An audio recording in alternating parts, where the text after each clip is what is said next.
En Europe, toutes les secondes, en fait, il y a 6 pneus qui arrivent en fin de vie. Un pneu, c'est pas biodégradable, ça met 400 ans avant de commencer à se dégrader.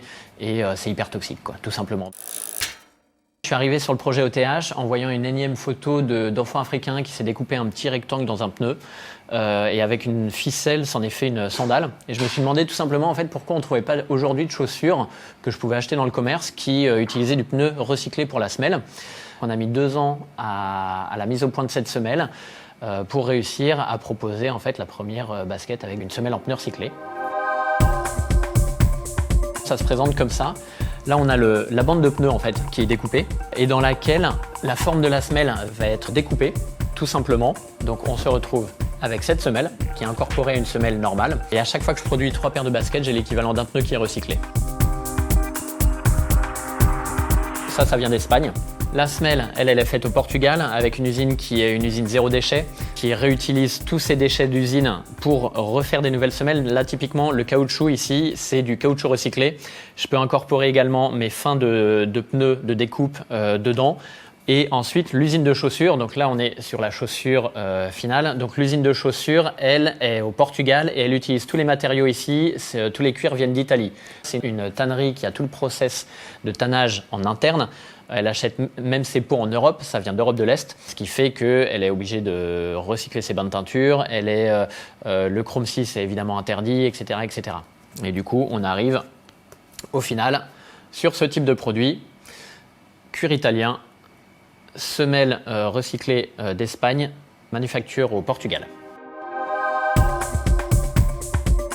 Mon souhait en fait, c'était aussi de m'assurer en fait des bonnes conditions de travail, des bons salaires en fait au niveau des ouvriers et aussi que mes usines suivent la réglementation REACH qui est une obligation européenne sur l'utilisation des produits toxiques. En fait, il y a plein de produits toxiques qui sont interdits d'utilisation en Europe et du coup, je suis sûr qu'en travaillant avec ces usines-là, j'ai aucun souci.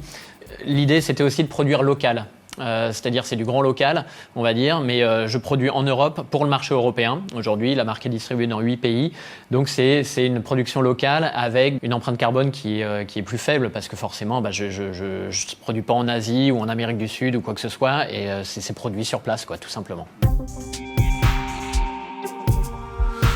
Je vais sortir au mois d'octobre-novembre la première basket qui sera en cuir recyclé. Donc ça vient d'une usine en fait de gants de jardin en cuir, où mon fournisseur va récupérer toutes les chutes de cuir et il a un process industriel qui leur permet de refaire une plaque de cuir, tout simplement. Donc voici. Grâce à ça, je vais réussir à faire une chaussure qui sera du coup la semelle, pneu recyclé, caoutchouc recyclé. Tout le cuir ici sera en cuir recyclé. Les lacets seront en plastique recyclé des océans et la semelle intérieure sera en gel mixé avec des anciennes chaussures broyées. Plutôt que de les jeter, elles seront mises dans la semelle interne. Donc en gros, cette chaussure sera 100% faite en matériaux recyclés. Tout ça, ça demande des tests. La chaussure en cuir recyclé, il y a eu 5 mois de tests dessus parce qu'en fait, tous ces nouveaux matériaux, vu que ça n'existe pas sur le marché, on ne sait pas comment ça réagit, donc il faut les tester. Il faut être sûr du rendu et que ça reste dans le temps, parce que l'objectif, c'est quand même d'avoir un produit de qualité qui reste dans le temps. Après, je ne vais peut-être pas te parler que je peux faire des pneus hiver, ce genre de choses, ça c'est peut-être pas nécessaire.